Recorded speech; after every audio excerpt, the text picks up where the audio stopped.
संघ लोक सेवा आयोग ने सिविल सेवा 2022 का फाइनल रिजल्ट घोषित कर दिया और घोषित परिणाम में फतेहाबाद के हिस्से में बड़ी उपलब्धि आई। जिला फतेहाबाद के गोरखपुर निवासी अभिनव सिवाच ने हरियाणा में पहला स्थान और देश में 12वीं रैंक हासिल कर जिले का नाम रोशन किया है।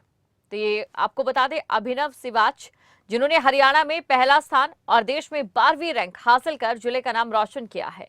अगर बात यूपीएससी के एग्जाम की जाए तो काफी ज्यादा टफ ये एग्जाम होता है और कहीं ना कहीं बहुत ज्यादा मेहनत ये एग्जाम मांगता है। और इस एग्जाम को क्लियर कर जिस तरीके से अब इन बच्चों ने नाम रोशन किया है, वो वाकई कहीं ना कहीं उनके माँ बाप का और साथ ही उनके क्षेत्र का भी नाम गर्व से ऊंचा कराए। अभिनव सिवाच इस समय हमारे साथ जुड़ चुके हैं, तो चलिए सीधा उनके पास चलेंगे। अभिनव जी, सबसे पहले तो आपका खबरें अभी तक पर स्वागत करते हैं और खबरें अभी तक की ओर से आपको ढेरों शुभकामनाएं हमारी तरफ से।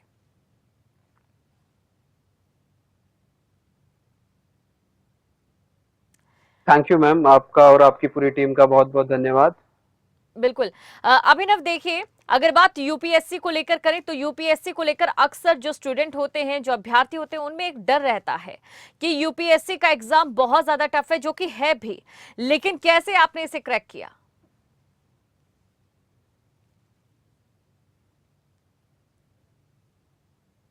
मैम इसमें कुछ स्ट्रैटेजी थी कि जो बेसिक्स हैं सभी सब्जेक्ट्स के बेसिक्स मैं थॉरोली क्लियर करूं। फिर ऑप्शनल है मैम कि ऑप्शनल में लास्ट टाइम ऑप्शनल में कुछ गड़बड़ रह गई थी, उतनी अच्छी तरीके से पढ़ाई नहीं हो पाई थी, तो कि ऑप्शनल पे भी फोकस किया जाए और उसको भी थॉरोली तैयार किया जाए। तो मैम जीएस और ऑप्शनल दोनों पे थॉरोली काम करने के बाद मुझे इम्प्रूवमेंट लगी मेरे स्कोर्स में। बिल्कुल। अभिनव, क्या ये आपका पहला अटेम्प्ट था?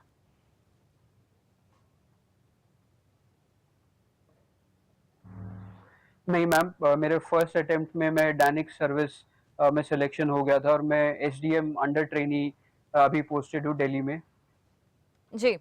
अभिनव, अक्सर हमने देखा है कि जो यूपीएससी का एग्जाम क्लियर करना चाहते हैं जो अभ्यर्थी, उन्हें अक्सर यूपीएससी को लेकर बहुत सारी जो संकोच होते हैं या बहुत सारी कंफ्यूजन जो होती है वो अक्सर रहती है। सब्जेक्ट इतना सारा पढ़ने के लिए होता है कि जो रणनीति है वो कमजोर पड़ जाती है। तो ऐसे समय में किस पर सबसे ज्यादा फोकस करना चाहिए?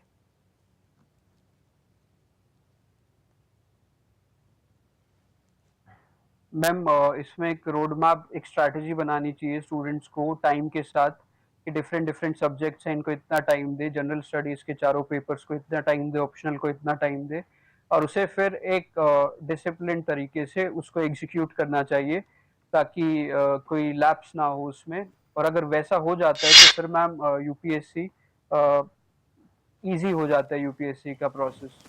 बिल्कुल अभिनव, देखिए आपने पूरे हरियाणा का नाम रोशन कर दिया है। हरियाणा में अगर बात करें यूपीएससी के एग्जाम को लेकर तो आप सबसे टॉप पर हैं। ऐसे में अभिनव, आप इस सफलता के पीछे श्रेय किसे देना चाहेंगे?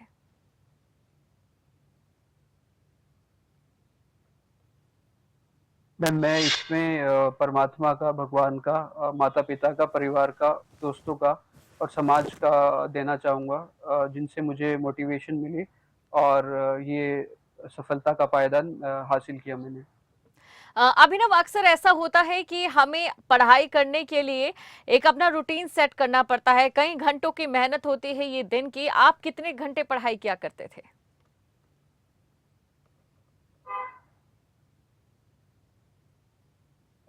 मैम मैं तकरीबन 6 से 7 घंटे पढ़ाई करता था। मैं ट्रेनिंग भी, एसडीएम की ट्रेनिंग भी चल रही थी मेरी दिल्ली में, तो उसके बाद जो भी मुझे समय मिलता था मैं कोशिश करता था कि उसको यूटिलाइज करूं एफिशिएंटली। तो तकरीबन 6 से 7 घंटे की पढ़ाई रहती थी।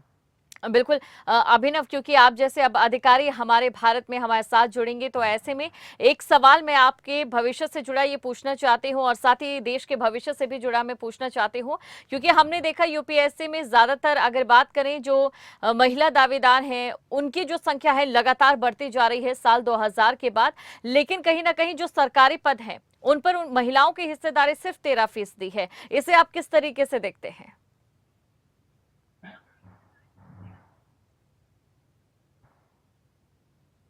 मैम ये एक पॉजिटिव चेंज है जो देखने को मिल रहा है कि फीमेल पार्टिसिपेशन या फिर महिला दावेदारी जो है वो बढ़ती जा रही है। सरकार की जो नीतियां हैं, बेटी बचाओ बेटी पढ़ाओ, उनका कुछ रिजल्ट देखने को मिल रहा है और मैम समाज में भी जो एटीट्यूड है वो चेंज हो रहा है। तो ये इसको मैं बहुत पॉजिटिवली देखता हूँ और आशा करता हूँ कि महिलाओं का योगदान भी 50% या बराबर पुरुष महिला का बराबर योगदान रहेगा, ताकि हम देश को और समाज को ऊंचाइयों तक ले सकें। बिल्कुल। और साथ ही अभिनव, जिस तरीके से आपने बताया कि आपकी एक तरफ एसडीएम की ट्रेनिंग भी चल रही थी और उसके साथ आप 6 से 7 घंटे की पढ़ाई भी करते थे, तो इस बीच आपने समय को कैसे बैलेंस किया?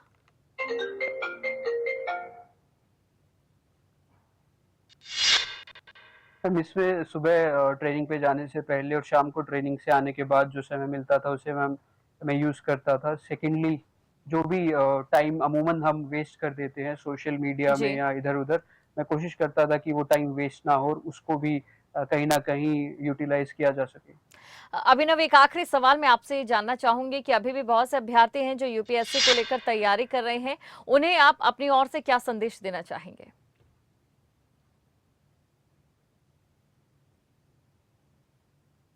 मैम मैं सबसे पहले उन्हें जो प्रीलिम्स है 28 तारीख को, उसके लिए शुभकामनाएँ और ऑल द बेस्ट बोलना चाहूँगा।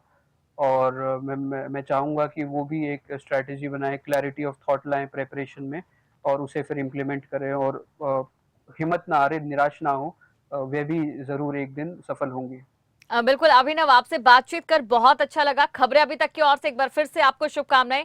हरियाणा का नाम आपने रोशन किया है, अपने जिले का नाम आपने रोशन किया है और उम्मीद है हमें कि आप जैसे अधिकारी इस देश को मिलेंगे और देश और आगे बढ़ेगा। बहुत बहुत शुक्रिया अभिनव, खबरें अभी तक के साथ जुड़ने के लिए।